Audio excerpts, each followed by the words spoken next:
प्रेक्षकांनो, तूही रे माझा मितवा मालिका एक टर्निंग पॉइंटवरती येत चाललेली आहे. आत्तापर्यंत आपण इकडे पाहिलेलं आहे की राजेशची नाटकं काही संपतच नाही आहेत आणि आत्ता तर तो हॉस्पिटल सोडून पळून गेलाय. पण हॉस्पिटल सोडून पळून गेलेल्या राजेशच्या पाठी त्याचा भूतकाळ मात्र आता चांगलाच लागलेला आहे. आणि ज्या रियाचे दागिने चोरलेत, ज्या रियाचे दागिने चोरून आता मात्र त्याने पोबारा केलेला आहे, तीच रिया आता इकडे सगळं सगळं आपल्या दागिन्यांचं सत्य ज्या वेळेला सांगणार, त्यावेळेला आपल्याला काही आठवत नाही असं जरी राजेश म्हटला असला तरी ते दागिने अंजलीकडे आहेत आणि त्याच दागिन्यांच्यामुळे आता राजेश खोटं बोलत आहे. या सगळ्याचा आता मात्र उलगडा इकडे अ, अ, अंजलीला होणार आहे. कारण हेच दागिने आपले आणि हेच दागिने घेऊन आता राजेश पळाला होता. ही पावती दाखवत सगळं सगळं सिद्ध केलेलं आहे. ते म्हणजे आता मात्र इकडे रियाने. आणि त्यानंतर पुढे काय घडलंय आणि त्यानंतर आता इकडे खोटारड्या राजेशचा कसा पर्दाफाश झालाय, सगळं सगळं सविस्तर मध्ये पाहूया. इकडे आता आपण पाहिलंय की खरं तर अर्णवने त्याला ऑफर दिलेली असते की हे सगळं तू पैशासाठी केलेलं आहेस ना. जर का हे सगळं पैशासाठी केलेलं आहेस तर तुझा वीक पॉइंट हा फक्त पैसा आहे. आम्हाला माहिती आहे की तू या सगळ्यामध्ये फक्त आणि फक्त पैशासाठीच हे सगळं करतोयस, बरोबर आहे ना. मग हे सारे घे पैसे, हे पैसे घेऊन आता निघ इथून. इकडे त्यावेळेला जरी राजेश नाटक करत असला की आपल्याला या सगळ्यामध्ये पैसे नको आहेत किंवा आपल्याला काहीच आठवत नाहीये, तरी सुद्धा त्याने हे सगळं केलेलं नाटक फक्त आणि फक्त पैशासाठीच असतं. आणि त्याचमुळे आता मात्र थोड्या वेळात तो विचार करायला लागतो, म्हणजे हा ट्रॅप रचलेला असतो तो म्हणजे अर्णवनेच या सगळ्यामध्ये आता मात्र ते पैसे त्याच्याच केबिनमध्ये ठेवून दिलेले असतात, त्याच्याच आता त्या वॉर्डमध्ये ठेवून दिलेले असतात, जेणेकरून ज्या वेळेला त्याला आता वाटेल की आता नाही कम्फर्टेबल आहोत आपण हे सगळं घेऊन जाण्यासाठी, त्यावेळेला पद्धतशीररित्या तो आता ती बॅग घेऊन जाऊ शकेल. म्हणून अर्णवने नाटक करत ती बॅग त्याच्याच आता खोलीमध्ये ठेवून दिलेली आहे. थोड्या वेळात आता इकडे अर्णव निघून गेलाय, पण त्याच वेळेला अंजली मात्र घरी जाण्यासाठी नकार देते. अंजली आता सांगायला लागलेली आहे, हे बघ, मला ना तुमच्या कुणाच्याही सोबत आता घरी यायचं नाहीये. काहीही झालं ना तरी सुद्धा मी तुमच्या सोबत येणार नाहीये. तुम्ही निघा. जोपर्यंत राजेश परा होत नाहीये तोपर्यंत मी सोबत येणार नाहीये. बरं, हे सगळं चालू आहे. इकडे राजेश मात्र आता विचार करायला लागतो, ठीक आहे, या चिंटूने पैसे इथेच ठेवलेत, तसंही मी आता मेमरी लॉस झालाय हे अंजलीच्या समोर तर सिद्ध केलेलं आहे. आणि अंजलीच्या समोर सिद्ध केल्या कारणाने आता आता मला कोणत्याही परिस्थितीमध्ये काही टेन्शन नाहीये. हा चिंटू जाऊन काही सांगू दे किंवा काही बोलू दे, मला काही फरक पडत नाहीये असा विचार करत आता तो लगेचच तिकडून ती बॅग घेऊन पळून जायचा विचार करतो. पण अर्णवने शिर्केंना ऑलरेडी सांगून ठेवलेलं की या माणसावरती चांगलंच लक्ष ठेवायचं आहे आणि त्यासाठी त्याची अनेक माणसं तैनात केलेली असतात. इकडे तोपर्यंत आता राजेश विचार करतोय, ठीक आहे, या चिंटूने तर मला ऐतीस संधी दिली. हा म्हणजे हा जरी मला पकडायचा प्रयत्न करतोय, हा जरी मला आता काही हे करण्याचा प्रयत्न करतोय, तरी सुद्धा चोरावरती मोर काय असतं हे ह्यालाच दाखवणार आहे. ही जी बॅग आहे, ही बॅग हे करण्यासाठी यांनी आता मला मला पकडण्याचा ट्रॅप रचला होता ना चोरी करण्याच्या नादामध्ये, हीच बॅग आता माझ्यासाठी कारणीभूत ठरणार आहे. सगळे कर्ज फेडून टाकून त्या रियापासून त्या दादापर्यंत सगळ्यांचे पैसे देऊन मग आता पुढे काय करायचं बघता येईल. पण सध्या तरी मला हे नाटक चालू ठेवायला पाहिजे अंजलीच्या सिंपतीसाठी. अंजलीला ज्या वेळेला जोपर्यंत माझ्याबद्दल ही सिंपती वाटते आहे ना, तोपर्यंत हे सगळं नाटक आता मला चालू ठेवलं पाहिजे. आणि ज्या वेळेला हे पैसे एकदा हातात आले की बघूया मग काय करायचं ते, असं म्हणत तो आता विचार करत आहे. आणि त्यानंतर ताबडतोब ती पैशाची बॅग घेऊन तो आता पळून निघालेला. त्याच वेळेला अर्णव आणि ईश्वरी हे दोघं जण मात्र आता इकडे अंजलीला ताई घरी चल, ताई घरी चल अशा पद्धतीने मनवण्याचा प्रयत्न करतायत. पण आता ती काही मूर्ख ऐकायला तयार नाहीये. तितक्यात तिकडे आता नर्स आले.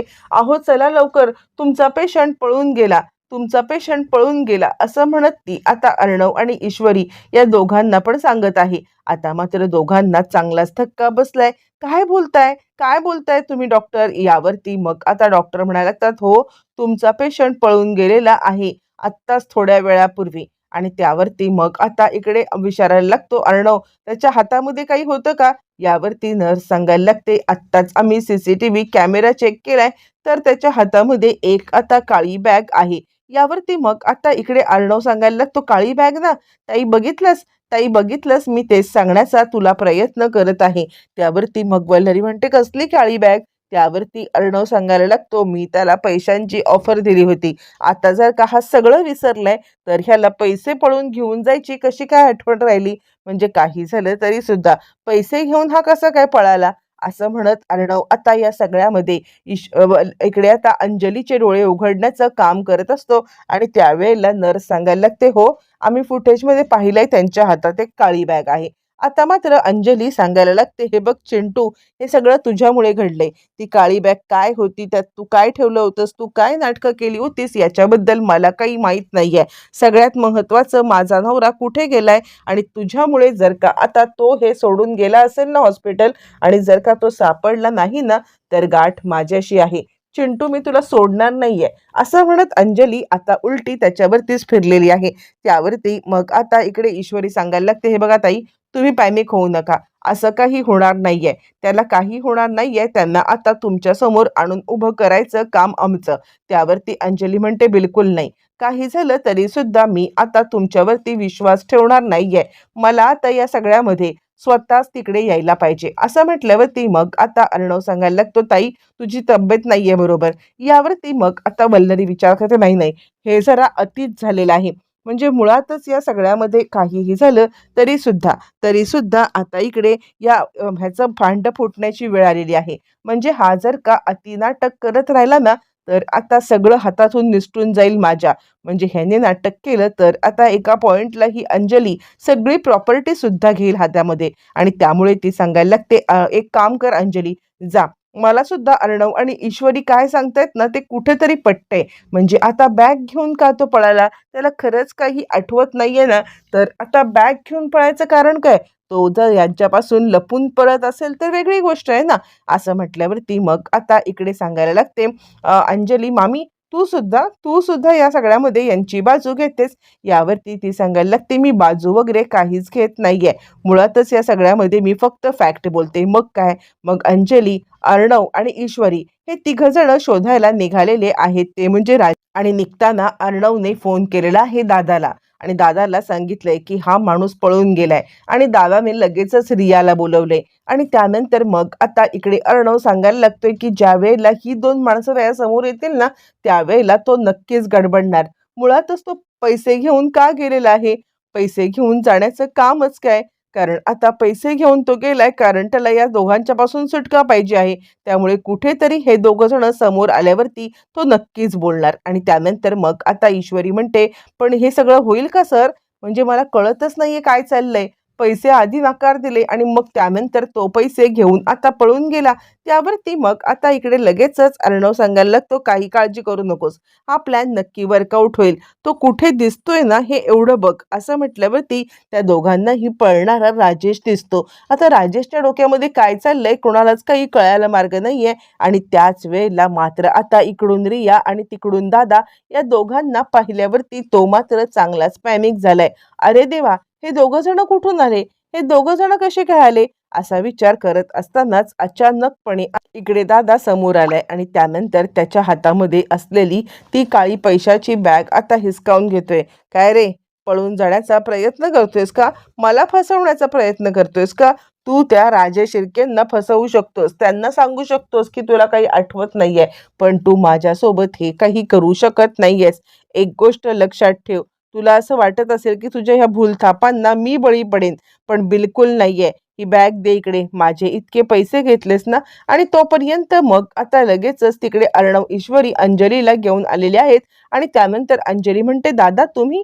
यावरती तो सांगतो, वहिनी, हा फक्त नाटक करतोय. यांनी माझ्याकडून 20 लाख रुपये घेतलेत आणि त्यानंतर या सगळ्यामध्ये यांनी आता तुमच्या भावाकडून 14 लाख रुपये तुम्हाला 2 दिवस घरी ठेवण्याचे घेतलेत आणि त्या 14 लाखाचे मला परत दिलेत. बरं, हे 14 लाख परत दिल्यावरती मग मात्र अजूनही पैसे बाकी आहेत. पण पण या सगळ्यामध्ये अजूनही तुम्हाला खुलासा करणं बाकी आहे की हा माणूस किती फ्रॉड आहे ते. तुमचे आता बहीण आणि भाऊ हे दोघं जण तुमच्या पाठीशी ठाम उभे आहेत. पण पण हा माणूस मात्र तुम्हाला लुबाडण्याचं काम करतोय. असं म्हटल्यावर ती अंजलीला मोठा धक्का बसलाय. बरं इतकंच नाही तर आता दादा सांगायला लागतोय, मुळातच हा इतके दिवस कुठे होता तुम्हाला माहीत नसेल, पण मला माहिती आहे हा गोव्याला त्या मुलीसोबत होता आणि आता त्याच मुलीचे दागिने चोरून तिकडे आलेला आहे. असं म्हटल्यावरती मग आता राजेश म्हणतो, "काय बोलताय काय तुम्ही?" तितक्यात तिथे रिया आली. रिया आल्यावरती मग आता अंजली काही बोलत नाहीये, कारण अंजलीने ऑलरेडी रियाला याच्या आधी सुद्धा पाहिलेलं असतं. रिया चाळीमध्ये आलेली असते आणि रिया सांगते, "यानी यानी माझे दागिने घेऊन गेलाय." म्हणजे आता तिने दागिन्यांचं वर्णन केल्यावरती मग आता अंजलीच्या लक्षात आलंय, हे तर दागिने माझ्याकडे आहेत आणि त्यावरती ती सांगते, "हे तर दागिने मला आता म्हणजे राजेशने भेट दिले होते." यावरती ती सांगते, "हा खोटारडा आहे. हा कोणाला भेट देऊ शकत नाहीये. हा मुळातच माझे दागिने चोरून आलाय आणि काहीतरी मजबुरी झाली असेल म्हणून तुम्हाला शेंडी लावली." असं म्हणत तिने आता सगळा राजेशचा कच्चा चिठ्ठा ओपन केलेला आहे आणि त्यानंतर अंजलीचे डोळे मात्र चांगलेच उघडलेत. आता तरी अंजली या आता राजेशचा नाद सोडणार का? येणाऱ्या भागामध्ये सगळ्या गोष्टी आता आपल्याला पाहायला मिळणार आहे.